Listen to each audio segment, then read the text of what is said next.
Hello, good afternoon, students. Welcome in my class. So, जो today's topic we have Coulomb's law. तो आज जो topic हम शुरू करने जा रहे हैं आपका कलाम का नियम है। और कलाम के नियम पर आपके जैसे बोर्ड के जो एग्ज़ाम है उसके अंदर क्वेश्चन आते हैं। Very important topic related your subject. और आपका जो कंपटीशन एग्जाम होते हैं IIT JEE और जो नीट का है competition exam, medical non medical दोनों के एंट्रेंस एग्जामिनेशन है, तो इनके अंदर भी क्या है आपके जो कलाम के नियम से क्वेश्चन आता है। तो ठीक है, शुरू करते हैं हम कलाम का नियम। तो कलाम के नियम के अंदर आपके क्या है कि जो हम कलाम का नियम है वो जो कलाम के नियम का जो प्रयोग है वो हम करते हैं कि किन्हीं दो आवेशों के मध्य जो आपका बल लग रहा है, आकर्षण बल लग रहा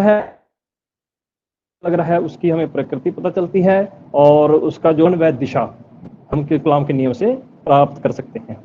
ठीक है, तो पहले कलाम के नियम का स्टेटमेंट लिखते हैं, डायग्राम देखते हैं, फिर हम इसका सूत्र लिखते हैं और कौन कौन सी विभिन्न इसके अंदर जो हमारी भौतिक राशियां हैं, नई भौतिक राशियां आएंगी, उनके बारे में हम पढ़ेंगे, उसके बारे में समझेंगे।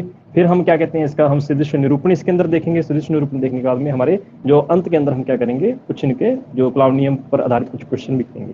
ठीक है, तो शुरू करते हैं। कलाम के नियम का मैं स्टेटमेंट लिखता हूं पहले। तो कलाम के नियम का स्टेटमेंट क्या है, यदि दो आवेश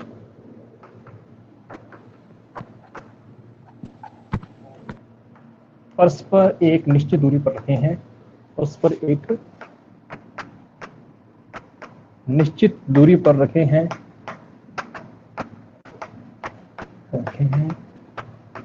तो उनके मध्य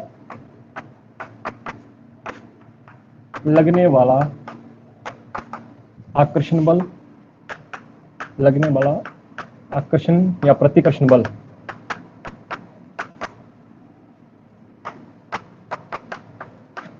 लगने वाले आकर्षण या प्रतिकर्षण बल का परिमाण जो होता है तो क्या होता है, आवेशों के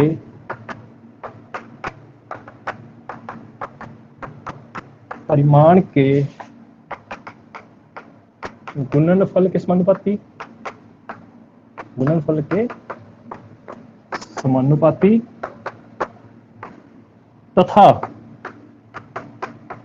उनके मध्य दूरी के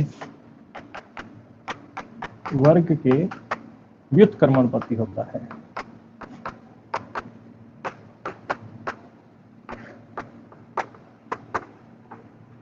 ठीक है, तो क्या है कलाम के नियम का जो कथन है, वो कलाम क्या कहता है कि आपके अगर दो आवेश, बिंदु आवेश हो सकते हैं, आपके जो दो आवेश हैं अगर वो परस्पर एक निश्चित दूरी पर रखे हुए हैं तो उनके मध्य या तो आकर्षण बल होगा या प्रतिकर्षण बल होगा। तो जो बल है वो क्या होता है, उन दोनों के जो गुणनफल, दोनों का जो आवेश है, आवेशों का जो गुणनफल है उसके समानुपाती होगा, और जो उनके बीच की जो दूरी है, उनके जो बीच की दूरी है उनके उसका जो वर्ग है उसके व्युत्क्रमानुपाती होगा। ठीक है, तो देखें अगर डायग्राम हमारे पास यहाँ पर कोई दो बिंदु आवेश हैं जिन पर जो आवेश है Q1 और Q2, उनके केंद्र को जो मिलाने वाली है, केंद्र को मिलाने वाली या केंद्रों के मध्य जो दूरी है वो हमारी क्या है, R है। ठीक है, तो मैं लिखता हूं स्टेटमेंट। तो यहाँ पे लैंग्वेज लिखनी है, माना दो बिंदु आवेश, अभी हमें ये नहीं पता ये समान आवेश हैं या हमारे क्या हैं, विपरीत आवेश हैं। ठीक है, माना दो बिंदु आवेश Q1 व Q2 परस्पर R दूरी पर रखे हुए हैं, R दूरी रखे हैं, तो उत्पन्न बल, अभी मैं आकर्षण प्रतिकर्षण कुछ नहीं कहूंगा, उत्पन्न बल F। तो कलाम के नियम अनुसार क्या होगा, कलाम के नियम अनुसार क्या कह रहा है, जो F है वो क्या कह रहा है, उन दोनों के मध्य जो क्या है आवेश है, जो आवेशों का गुणनफल है, उनके मध्य जो बल है, उन आवेशों का जो गुणनफल है उसके समानुपाती है। तो हम क्या कह सकते हैं, F जो है वो समानुपाती है Q1 × Q2, और क्या है, F जो है वो व्युत्क्रमानुपाती है दूरी R है उसके वर्ग के। ठीक है, कंबाइंड रूप में अगर लिखें तो हमारे पास क्या आ जाएगा, F समानुपाती Q1 Q2 ओवर R²। तो ये हमारा क्या है, कलाम का नियम है, F समानुपाती Q1/Q2 ओवर R²। तो यहाँ पे अगर हम समानुपाती हटाते हैं तो आपको पता है समानुपाती चिन्ह हटाते हैं तो क्या लिखते हैं, नियतांक लिखते हैं K Q1 Q2/r²। ये आपका क्या है, बल का परिमाण है। अभी हमारे पास प्रकृति हमें नहीं पता चली, अभी परिमाण पता चला है। तो यहाँ पर आपका क्या आ गया है कि जो आपका दो आवेशों के मध्य जो लगने वाला बल है वो क्या है, दोनों ही आवेशों के गुणनफल के समानुपाती और उनके बीच की दूरी के वर्ग के व्युत्क्रमानुपाती है। तो F बराबर K Q1 Q2/r² आ गया है। और यहाँ लिखूंगा मैं जो K नया हमने लिखा है, यहाँ K क्या है भाई, आपका नियतांक है, कूलॉम नियतांक भी हम कह देते हैं इसे, और जिसका मान है 9 इंटू 10⁹9 न्यूटन मीटर स्क्वायर पर कूलॉम स्क्वायर। मात्रक के साथ आपने लिखना है न्यूटन मीटर स्क्वायर पर कूलॉम स्क्वायर। और जो K होता है यह क्या करता है, माध्यम, आवेशों के मध्य जो माध्यम है, माध्यम की प्रकृति पर निर्भर करता है, माध्यम की प्रकृति पर निर्भर करता है। और इसका वो मान होता है K बराबर वो क्या होता है 1/4 pi epsilon nought. Epsilon nought आ गया तो इसका मतलब क्या है, माध्यम की प्रकृति। और एप्सिलॉन नॉट क्या है, आपका निर्वात की विद्युतशीलता, निर्वात की विद्युतशीलता है, जिसका मान आपका होता है 8.85 into 10⁻⁻12 coulomb square newton metre square. अगर एप्सिलॉन का हम मात्रक अगर बीमा देखें तो आप इसकी बीमा मुझे बताएं, कूलॉम स्क्वायर पर न्यूटन मीटर स्क्वायर की मुझे बीमा बताएं। -1 L-3 T+3 और A1 A1 नहीं भाई, M1 L-3 T4 A1 A2 A2। आवाज कट गई, क्या बोल रहे हो, क्या नाम है आपका, विवेक बोल रहे हैं।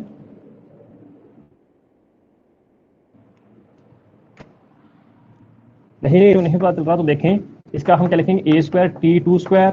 और न्यूटन का आपको पता है कि M1 L2 T-2 होता है, और ये मेरे पास मीटर स्क्वायर है तो इसका भी मेरे पास क्या आ जाएगा L2।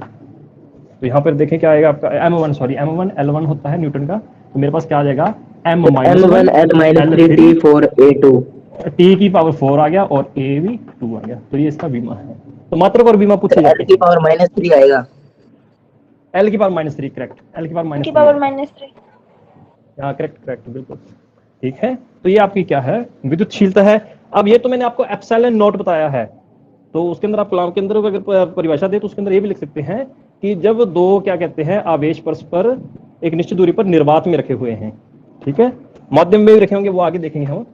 तो अब आपके पास क्या आ गया है, विद्युतशीलता।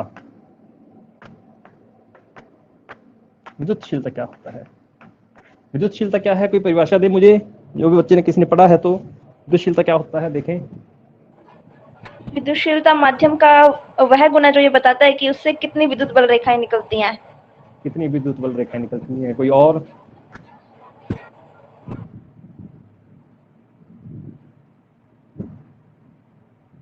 ठीक है, तो जो विद्युतशीलता है वो क्या है, जो आवेशों के बीच में जो माध्यम है, क्योंकि आवेश एक दूरी पर रखे हुए हैं तो उसके बीच में जो जगह है उसी को हम माध्यम कह रहे हैं। यहाँ पर अभी शुरू के अंदर हम क्या लेते हैं, निर्वात मानकर चलते हैं, आगे हम देखें विभिन्न प्रकार के माध्यम हो सकते हैं। तो क्या है कि जो आपका माध्यम का वह गुण है, माध्यम का वह गुण है जो क्या करता है, किसी पदार्थ या आवेश, किसी आवेश द्वारा उत्पन्न, क्योंकि आपको पता है जो आवेश है वो क्या करेगा, अपने चारों ओर विद्युत क्षेत्र उत्पन्न करेगा। तो आवेश द्वारा उत्पन्न विद्युत क्षेत्र को विरोध व्यक्त करता है, उसका विरोध व्यक्त करता है, मतलब अपने अंदर में से व्यक्त करता है। या जैसे कि वंशिका ने भी बताया है, वो भी लिख सकते हैं कि अब विरोध तो उत्पन्न करेगा, तो इसका मतलब क्या है, जो माध्यम है वो क्या करेगा, जो विद्युत बल रेखाएं उसमें से गुजरती हैं। अब आगे हम विद्युत क्षेत्र पढ़ेंगे, विद्युत बल रेखाएं पढ़ेंगे, तो जो विद्युत बल रेखाएं होती हैं उसमें से कितनी विद्युत बल रेखाएं वो अपने में से गुजरने देता है। ठीक है, तो हम क्या कह सकते हैं कि यह क्या करता है, माध्यम में से, वह गुण है माध्यम में से गुजरने वाली विद्युत बल रेखाओं की संख्या को सीमित करता है,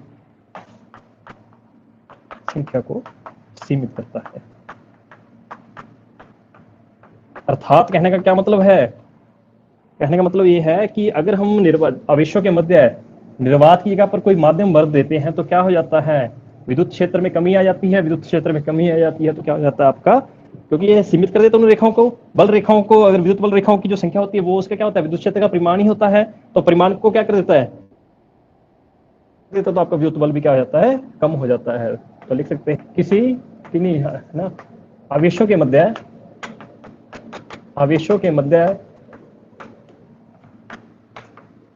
निर्वात के स्थान पर यदि कोई माध्यम भर दिया जाए तो क्या हो जाता है, विद्युत बल क्या हो जाता है, विद्युत बल कम हो जाता है। सिंपल स्पष्ट है, कम हो जाता है। ठीक है, आपको पता है माना जो निर्वात के अंदर जो विद्युत बल है वो कितना है, के Q1 Q2 ओवर आपके पास क्या आ गया R स्क्वायर, और के की जगह पर मैं क्या लिख सकता हूँ 4 पाई एप्सिलॉन नॉट लिख सकता हूँ। क्लियर है। तो यहाँ पर अगर मैं एप्सिलॉन नॉट लिख देता हूँ, अगर मैं कह दूं कि निर्वात की जगह पर एप्सिलॉन विद्युतशीलता वाला कोई माध्यम भर दूं, पहले एप्सिलॉन नॉट लिखा था हमने निर्वात है, तो यहाँ पे एप्सिलॉन विद्युतशीलता वाला माध्यम भर दिया जाए तो क्या होगा भी आपके पास, मैं कहता हूँ FM लिख देता हूँ उसको, मेरे पास क्या आ जाएगा Q1 Q2 अपॉन में क्या आ गया 4 पाई एप्सिलॉन R स्क्वायर। ठीक है, ये मेरा एक है और ये मेरा समीकरण 2 है। दोनों को मेरे पास क्या आ जाएगा F not upon FM epsilon upon epsilon not. ठीक है, एप्सिलॉन अपॉन एप्सिलॉन नॉट, और इसको मैं लिख सकता हूँ एप्सिलॉन R, एप्सिलॉन बटा एप्सिलॉन नॉट का जो अनुपात है उसको मैं क्या लिखता हूँ एप्सिलॉन R, और ये मेरी क्या आ जाएगी अपेक्षिक विद्युतशीलता, अपेक्षिक विद्युतशीलता, अपेक्षिक विद्युतशीलता आ गई है मेरे पास।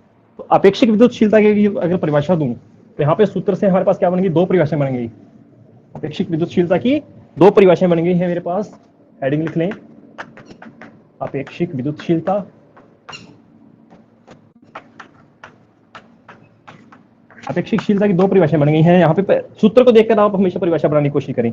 तो पहले हम अगर इसको देखें, एप्सिलॉन हमारी क्या है, माध्यम की विद्युतशीलता है, और क्या है हमारे पास, क्या है जो एप्सिलॉन नॉट है वो क्या है, निर्वात की विद्युतशीलता। तो परिभाषा क्या हो जाएगी, तो आप कह सकते हैं कि किसी माध्यम की अपेक्षिक विद्युतशीलता क्या होती है, उस माध्यम की विद्युतशीलता का निर्वात की विद्युतशीलता के साथ अनुपात, तो हम अपेक्षिक विद्युतशीलता कहते हैं। तो लिख सकते हैं सिंपली माध्यम की विद्युतशीलता का अनुपात किसके साथ आ जाएगा, आपका निर्वात की विद्युतशीलता। अपेक्षित विद्युतशीलता को प्राविद्युतांक कह सकते हैं। बिल्कुल बिल्कुल बिल्कुल, आ रहा हूं मैं, उसी पे आ रहा हूं। ठीक है, तो क्या हो गया आपके पास, जो माध्यम की विद्युतशीलता बटे निर्वात की विद्युतशीलता हो जाता है। दूसरी परिभाषा हम इसकी क्या कह सकते हैं कि आपके निर्वात में रखे 2 आवेशों के मध्य जो आपका जो बल है, जो आपकी किसी भी माध्यम की जो अपेक्षित विद्युतशीलता होती है, 2 आवेशों के मध्य उत्पन्न बल तथा उस माध्यम में रखे आवेशों के मध्य उत्पन्न बल का अनुपात होता है। यह क्या करता है आपका कि पदार्थ द्वारा जो माध्यम द्वारा जो आपका जो आवेश होता है, आवेश द्वारा जो उत्पन्न बल होता है उसका विरोधाभास करता है। तो इसलिए हम जो आपके अपेक्षित विद्युतशीलता इसको हम क्या बोलते हैं, प्राविद्युतांक, और ये डाइलेक्ट्रिक कांस्टेंट।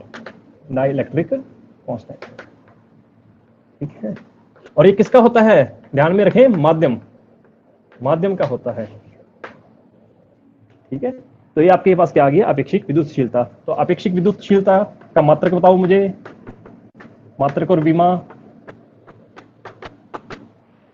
सर ना तो इसका मात्रक होता है ना इसकी विमा होती है। शाबाश, क्यों नहीं होता सर, क्योंकि कैंसिल हो जाएंगे ना सब कुछ, तो कैंसिल हो जाएगा।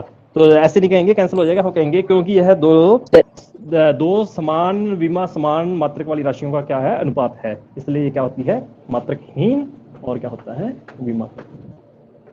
ठीक है, तो इनके कुछ मान है हमारे पास जो निर्वात है, और आप देखो कि किसी माध्यम की, अगर आपको सिंपल क्या हो, अगर आपको अपेक्षित विद्युतशीलता दी हुई है, ज्यादातर क्वेश्चन के अंदर अपेक्षित विद्युतशीलता ही दी होती है, तो किसी माध्यम की विद्युतशीलता अगर निकालनी है आपने, माध्यम की विद्युतशीलता, तो वो क्या हो जाएगी, एप्सिलॉन बराबर आपका epsilon r into epsilon naught. ये सूत्र भी आपका याद रखना अपने दिमाग के अंदर।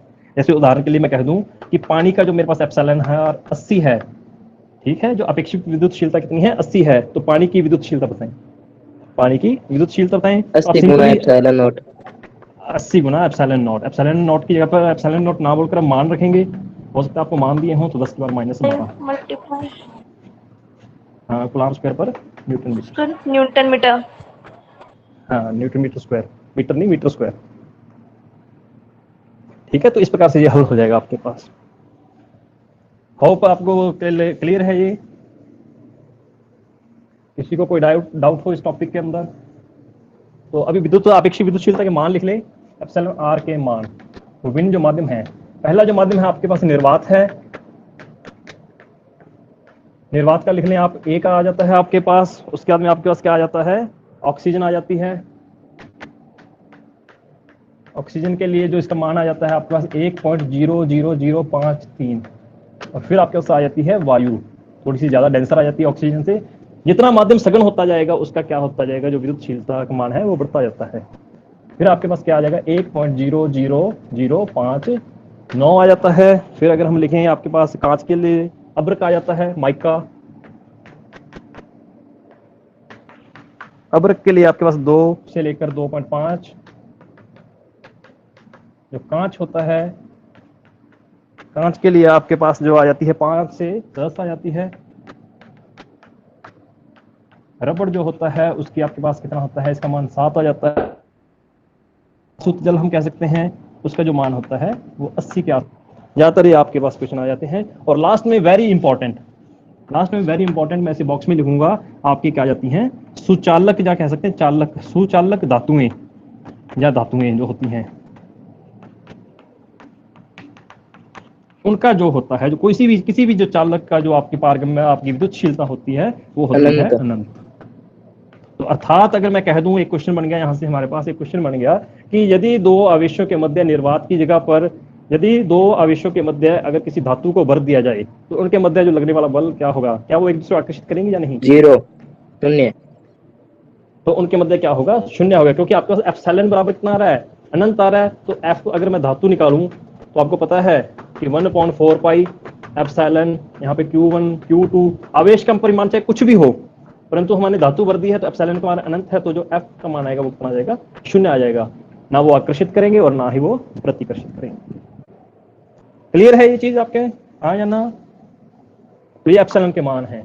एक नोट और लिख लें, अब प्रकृति देखें, प्रकृति के लिए एक है आपके पास, नोट कर लें।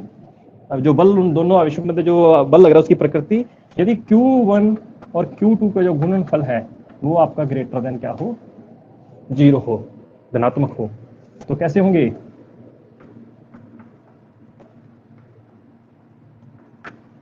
तो जो आपका बल है वो किस प्रकार का होगा, प्रतिकर्षण। बल की जो प्रकृति होगी वो कैसी होगी, प्रतिकर्षण प्रकृति होगी, क्योंकि आपके या तो दोनों धनात्मक होंगे या फिर दोनों क्या होंगे, ऋणात्मक होंगे। दूसरा आपके पास क्या आ जाएगा, यदि Q1 Q2 आपके क्या हैं, लेस देन 0 है, अर्थात ऋणात्मक है दोनों गुणनफल का मान, इसका मतलब क्या आएगा, कब आ सकता है, इनमें से एक धनात्मक होगा, एक आपका क्या होगा, आकर्षण होगा। तो यहाँ पर जो F होगा वो आपका क्या होगा, आकर्षण बल होगा। ठीक है, आकर्षण बल होगा। ये आपका क्या आ गया, कूलॉम का नियम आ गया है। कूलॉम के नियम का सदिश रूप देख लें, सदिशीय निरूपण, कूलॉम के नियम का सदिशीय निरूपण। सर सीजीएस में के की वैल्यू 1 होती है ना? बिल्कुल।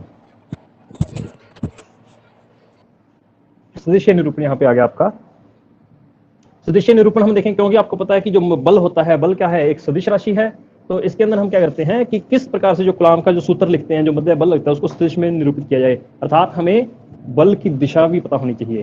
पहले हमने बल का परिमाण देखा है, फिर हमने बल की प्रकृति देखी है। अब हमें क्या देखना है, इसके अंदर जो बल की दिशा होती है। तो मैं आपको बता दूं कि दो आवेशों के मध्य जो लगने वाला बल होता है, चाहे वो आकर्षण प्रकृति का हो या प्रतिकर्षण प्रकृति का हो, उसकी जो दिशा होती है वो हमेशा जो उनको मिलाने वाले, जो उनके केंद्रों को, जो आवेशों के केंद्रों को मिलाने वाली रेखा होती है, उसके अनुदिश होती है।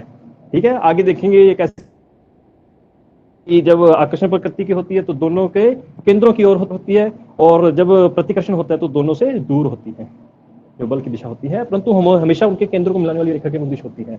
तो निरूपण देखिए, इसके अंदर सदिश निरूपण, माना Q1 व Q2 आवेश दो आवेशों का के स्थिति सदिश क्या है, क्रमशः R1 R2 है। क्रमशः आप लिखना जरूरी है, शब्द R1 व R2 है।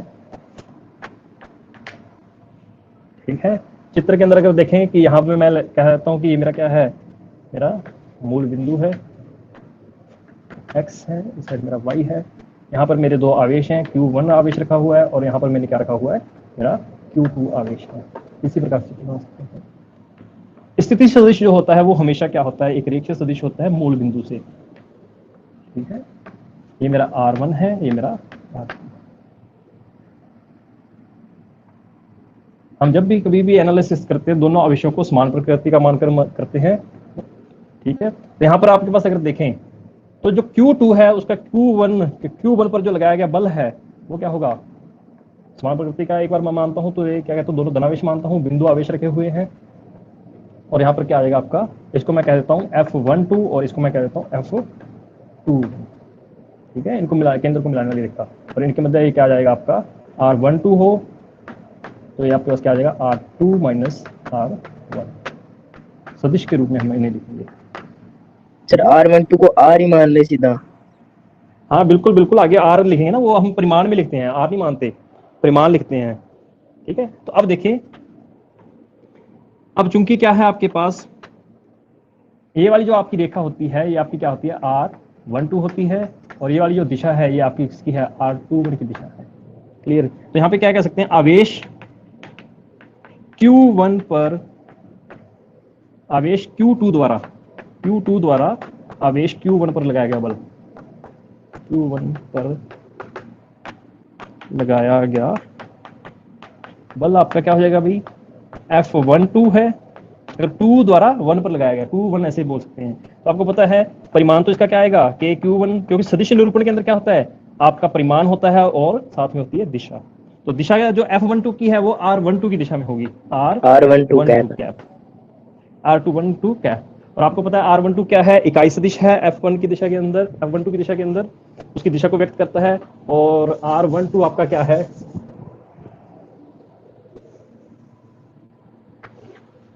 R12 जो कैप है इसको मैं क्या लिख सकता हूँ, R12 का परिमाण, R वेक्टर, और क्या लिख, और इसको क्या लिख सकते हैं, ऊपर वेक्टर आएगा नीचे परिमाण आएगा, R12 परिमाण आपका आ जाएगा।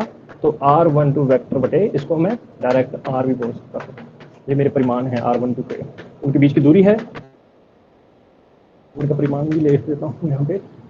तो टोटल जो मेरे जो बल आएगा, जो F12 आएगा, तो ये मेरे पास क्या हो जाएगा, Q1 Q2 ओवर मैं क्या बोल सकता हूँ इसको, R क्यूब भी बोल सकता हूँ, और साथ में मैं इसको R12 हो सकता है, R की जगह पर आप सिंपल R2 वेक्टर नहीं आएगा कैप की जगह, यहाँ पर वेक्टर आएगा इस जगह।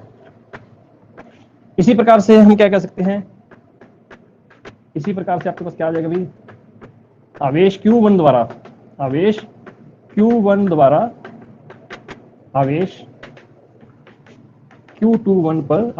पर उत्पन्न बल, आरोपित बल जो हो जाएगा वो क्या हो जाएगा भाई, 2 पर हमारा है तो F21 लगाएंगे। सिमिलरली क्या हो जाएगा, Q1 Q2 over R cube, और यहाँ पर R21 वेक्टर। ठीक है, इसी प्रकार से हमने लिखा है कि Q1 द्वारा क्या होगा, जो Q2 पर आवेश, हम जो Q2 आवेश पर जो बल आरोपित करेंगे, F21 Q1 Q2 R cube और R21 का दिशा में आएगा आपका। ठीक है, और चूंकि आपको पता है कि R12 विपरीत सदिश है R21 का, ठीक है, तो अगर R21 की जगह पर हम रखें तो आपके पास क्या आ जाएगा, यहाँ से जो F21 आएगा वो क्या आएगा, माइनस F21। तो यहाँ से क्या सर इससे F12 प्लस F21 बराबर 0 हो जाएगा। 0 0 बिल्कुल।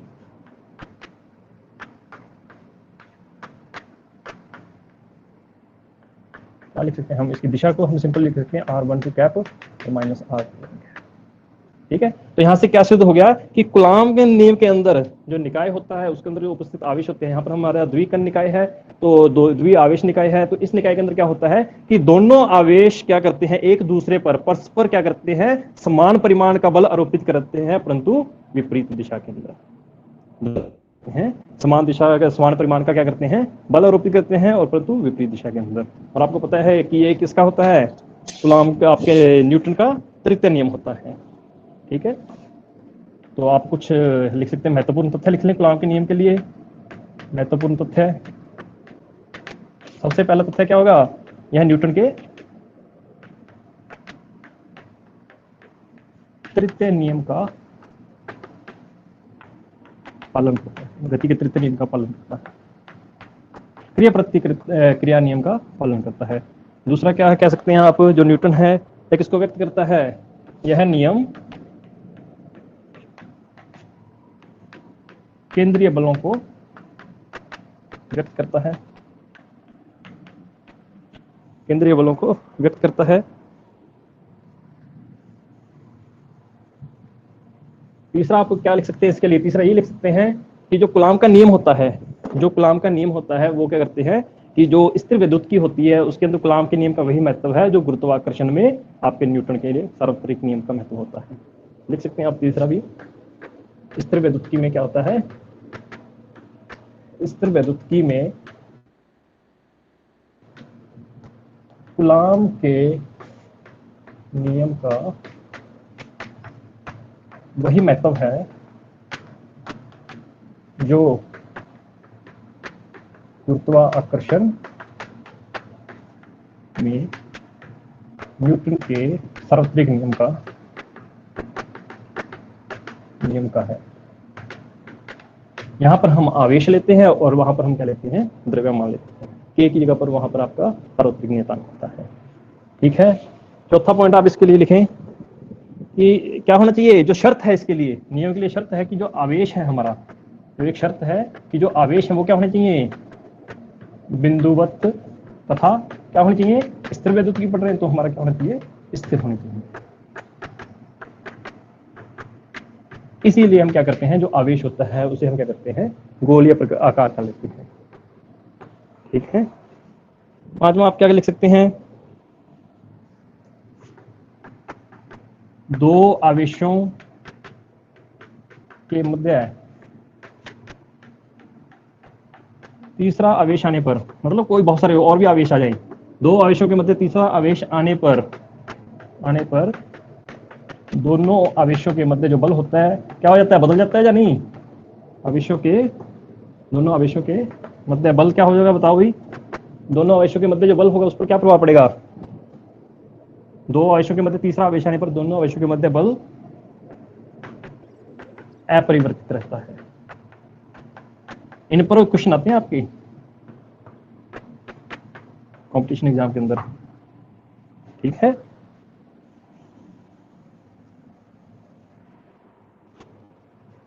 सर आपने जेईई का एग्जाम दिया था?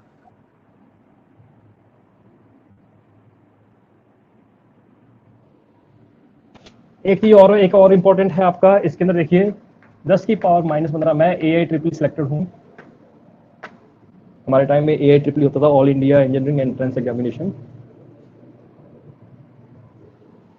जब हमारे टाइम में जेईई थी उसके अंदर मेरा जो केमिस्ट्री और फिजिक्स क्लियर था, मैथ के अंदर मेरे ब्रेक लग गए थे थोड़े से, उस कारण से नहीं हो पाया था। AIEEE क्लियर था मेरा। 10 की पावर -15 कोटि, 10 की पावर -15 कोटि मीटर कोटि की दूरियों। कोटि क्या होता है? हाँ जी, कोटि क्या कोटि होता है? ऑर्डर, कोटि जो होता है वो ऑर्डर होता है, मतलब इस रेंज का, मतलब 10 की पावर 15 मीटर की दूरियां, मतलब आपके जो सारी रेंज है 10 की पावर 15 मीटर, मतलब 2 × 10 की पावर -15 मीटर, 3 × 10 की पावर 15 मीटर, तो है तो ये 10 की पावर 15 मीटर की, मतलब एक समूह को कह सकते हैं, ग्रुप को कह सकते हैं, उसको हम यहाँ कोटि होता है ऑर्डर। 10 की पावर -15 मीटर कोटि की दूरियों कोटि या कम लिख लो, ठीक है, कम की जो दूरियां होती हैं, दूरियों में कूलाम का नियम लागू नहीं होता। कूलाम का नियम नहीं होता। क्यों? क्यों मैंने आपसे पूछा है, बताइए क्यों नहीं सर वो लागू बिंदु होता? आवेश नहीं आपने होते। बिंदु आवेश भी होते हैं नाभिक के अंदर, जो नाभिक की त्रिज्या होती है 10⁻⁻15 मीटर, और न्यूट्रॉन और जो आपके क्या कहते हैं प्रोटॉन या प्रोटॉन जो आपका इलेक्ट्रॉन है वो क्या है, बिंदु तो होते हैं, गोलियां होते हैं। आपने 11वीं के अंदर पहला चैप्टर के अंदर पढ़ा होगा प्रकृति में मूल बल, उसके अंदर आपने पढ़ा होगा एक प्रबल नाभिकीय बल 10⁻⁻15 मीटर। यस तो सर। वहां पर क्या आ जाते हैं आपके, क्योंकि यहाँ नाभिकीय बल क्या होते हैं, उपस्थित होते हैं।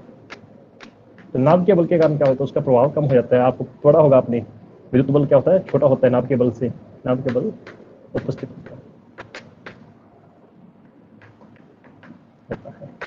और क्या कह सकते हैं, कूलाम का नियम क्या करता है भाई, कूलाम का नियम दूरी के वर्ग है ना, दूरी के वर्ग के व्युत्क्रम का पालन करता है, व्युत्क्रम नियम का पालन करता है।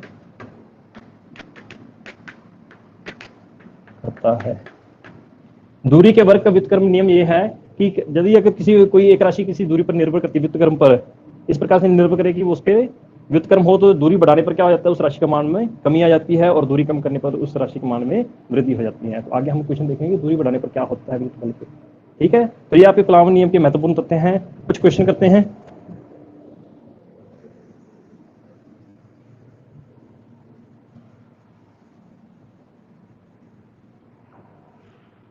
क्वेश्चन मैं आपको शेयर कर रहा हूँ, क्वेश्चन आपने सॉल्व करना है। हाइड्रोजन परमाणु में इलेक्ट्रॉन तथा प्रोटॉन के बीच दूरी 5.3 × 10⁻⁻11 मीटर है। उनके मध्य विद्युत आकर्षण बल का परिकलन कीजिए। इस बल की गुरुत्वाकर्षण बल से तुलना भी करनी है हमें, और ये मानती है कुछ राशियों की। क्वेश्चन दिख रहा है भी आपको? Yes sir. Yes sir. ठीक है, तो क्वेश्चन आपके पास क्या आ गया है, ये आपकी टेक्स्ट बुक के ही क्वेश्चन है। ठीक है, हाइड्रोजन परमाणु में इलेक्ट्रॉन तथा प्रोटॉन के बीच दूरी 5.3 × 10⁻⁻11 मीटर है। उनके मध्य विद्युत आकर्षण बल का परिकलन कीजिए। इस बल का गुरुत्वाकर्षण बल से तुलना कीजिए। तो देखिए किस प्रकार से आप इस क्वेश्चन को हल करेंगे। आपको पता है हाइड्रोजन परमाणु में क्या होता है, एक इलेक्ट्रॉन एक प्रोटॉन होता है। तो हाइड्रोजन परमाणु पर आवेश क्या होगा, आपके पास इलेक्ट्रॉन का आवेश होगा, तो Q1 Q2 आप ले सकते हैं।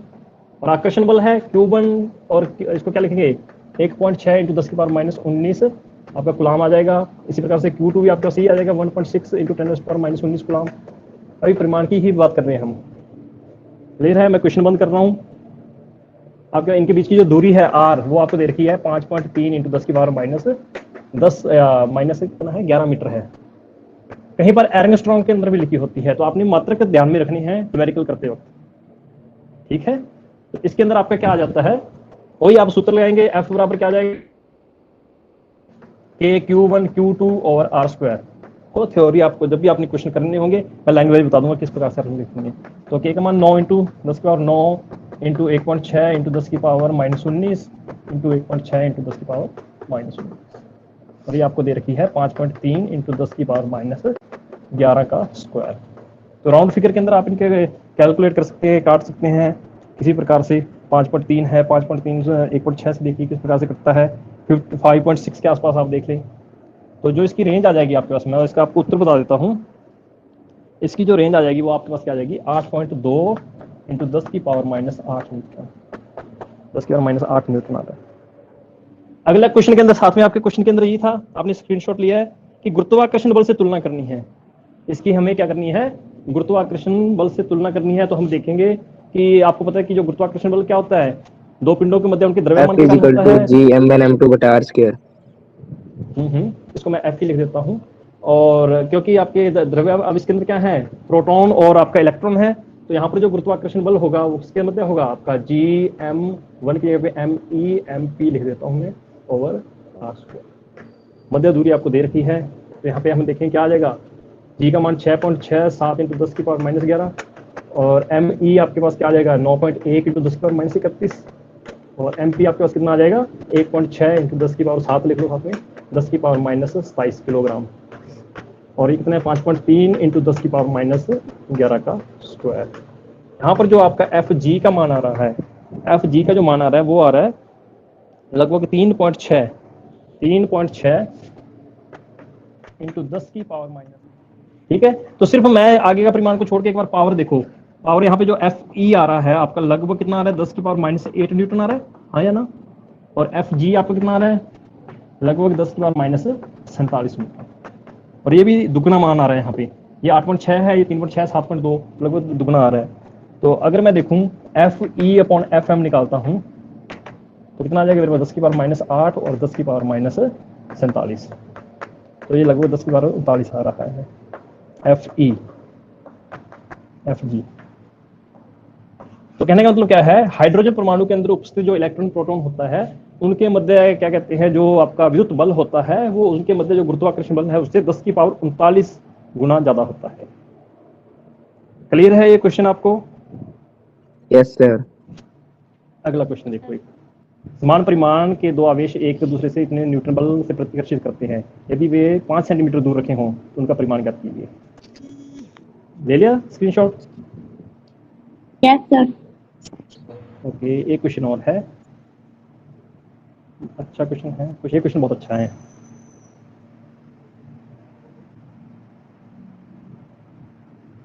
यहाँ पर आपका जो बल वाला जो चैप्टर है आपका 11वीं का, वो इसमें काम आएगा। ले लिया आपने स्क्रीनशॉट इसका? नहीं आया सर। Yes sir. क्वेश्चन नहीं आया? चलो आप शेयर कर देना अपने दोस्तों को जिसने भी स्क्रीनशॉट ले लिया। हाँ, एक क्वेश्चन ये है, ये लास्ट क्वेश्चन है आपका, ठीक है। बाकी कल कोई हम न्यूमेरिकल करेंगे इसके कलाम के नियम पर, आपके पास भी कोई न्यूमेरिकल हो तो आप लेके आना। हाँ, भी ले लिया स्क्रीनशॉट इसका? सर ये क्वेश्चन आप डाल देना। ठीक है, मैं उस क्वेश्चन उसमें असाइनमेंट में डाल दूंगा, ठीक है। असाइनमेंट में डाल दूंगा, यस सर, डाल देना। ठीक, okay okay, thank you sir. ठीक है। आपकी अगली क्लास शुरू हो गई है। Thank you for attending my class. मिलते हैं कल सेम टाइम पर, बाय बाय।